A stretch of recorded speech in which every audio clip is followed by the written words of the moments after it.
Welcome. Glad you are here. Welcome to today's discussion.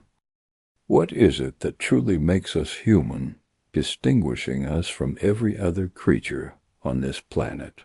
While evolutionary biology can trace our physical origins, it often leaves the deeper questions of why unanswered. Religions have long insisted that our journey is about more than mere survival. They suggest we are here for a specific higher purpose. Long before modern science explained our genetics, spiritual traditions offered frameworks to understand the human condition. These ancient systems didn't just describe how we arrived here, but they explained what we are meant to become. They present human life not as a biological accident, but as a profound opportunity for transformation and growth. In the vast tradition of Hinduism, the human experience is viewed through the lens of eternity. It teaches that the soul, or Titman, migrates through countless lifetimes, and that achieving a human birth is a rare privilege earned through karma. This specific existence offers the soul its best chance to attain moksha, the ultimate liberation from the cycle of birth and death. In contrast, Christianity places its focus on a direct relationship with the Creator. This tradition affirms that humans are made in the Imago Dei, or the image of God, endowed with a unique moral agency. We are given the capacity for love, sacrifice, and communion with the divine, making every human existence sacred and purposeful. Islam offers a powerful image of humanity formed from clay and infused with the divine soul.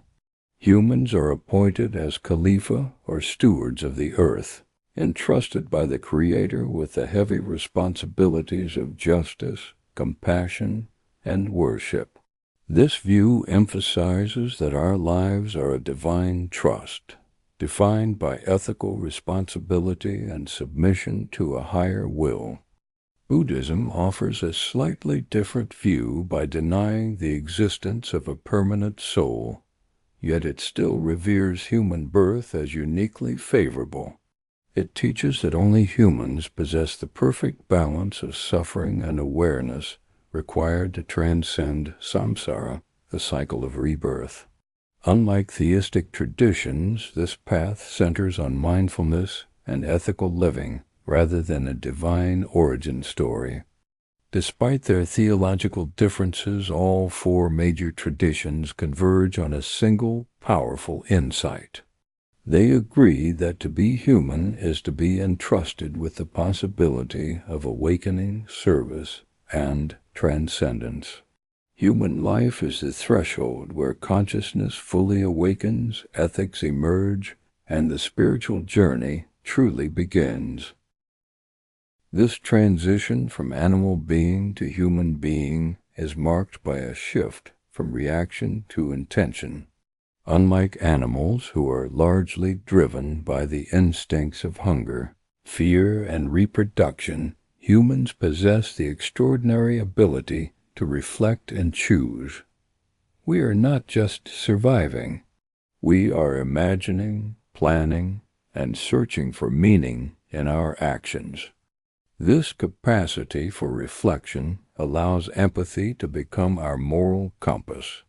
We are able to care for others far beyond the simple biological bounds of survival or kinship.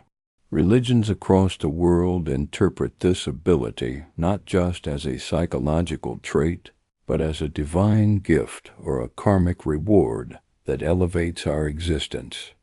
Our unique nature also allows for symbolism, which enables sacred storytelling and the creation of rituals. We create meaning that transcends the immediate moment, turning ordinary objects and actions into something sacred. Through this, we satisfy a deep longing for connection that goes beyond the physical world. This internal longing fuels our pursuit of immortality and our desire to leave a legacy. Whether through prayer, pilgrimage, or acts of service, we seek to connect with something larger than ourselves. In many traditions, this journey is viewed as not being confined to a single lifetime, but as part of a larger evolution of the soul. Reincarnation is often seen as a process where human birth acts as a critical turning point. It is a rare opportunity to break free from suffering and move toward peace, wisdom, or salvation. Whether framed as enlightenment, resurrection, or divine union, the human journey is elevated beyond biology into the realm of the sacred. The Bhagavad Gita captures this sentiment perfectly when Lord Krishna speaks to Prince Arjuna. He reminds him that for the soul there is neither birth nor death at any time, and that the self is not slain when the body is slain. This ancient wisdom reframes our mortality not as a final end, but merely as a transition. This specific insight invites us to live with courage, detachment, and purpose. It addresses our deepest fears of death and moral confusion by assuring us that our essence is beyond decay. When we understand that we are eternal, we can navigate the struggles of the physical world with a steady heart. Religious belief systems did not emerge simply to regulate our behavior or set rules. They arose to guide the human journey through the confusing mysteries of suffering, death, and hope. They offered sweeping visions and cosmologies that explained our destiny and the very meaning of our existence. Belief transformed raw survival into a moral and metaphysical quest. Tribal myths gave meaning to natural forces, turning the sound of thunder into the voice of gods and rivers into sacred lifelines. This shift allowed early humans to see the world not just as a resource, but as a living spiritual entity.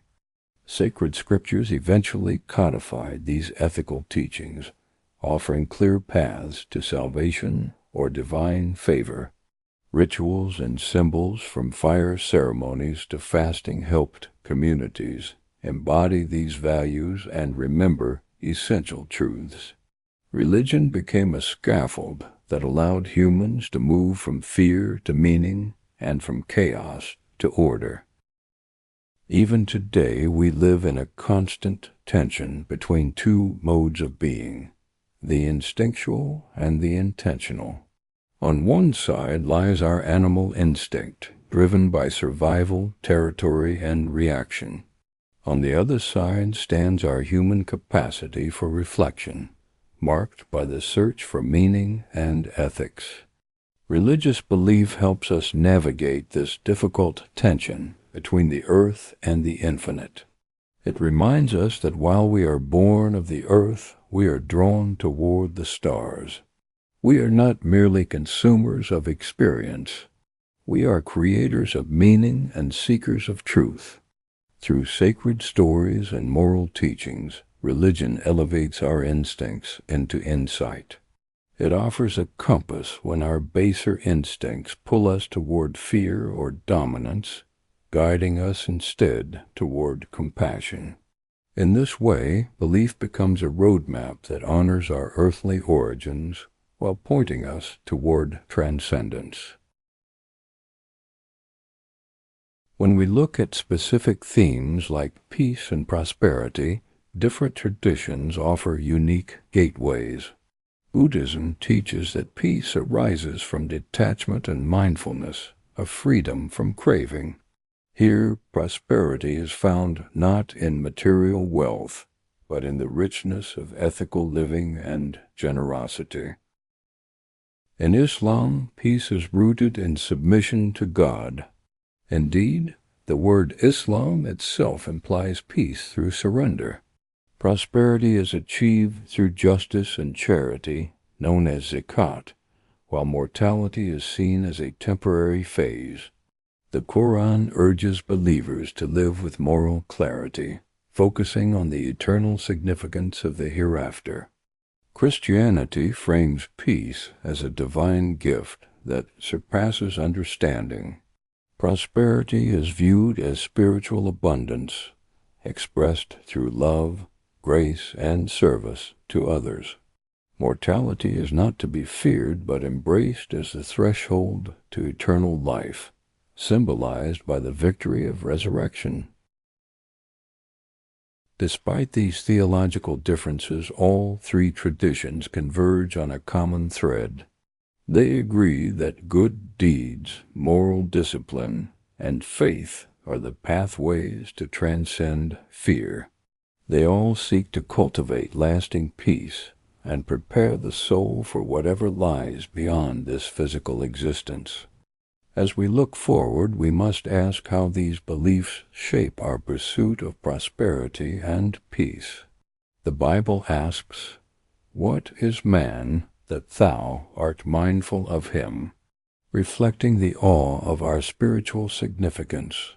Next, we will explore what happens when this spiritual awakening confronts the harsh reality of suffering. Before we go, can you help me to spread this message? Please like, share, and subscribe this channel.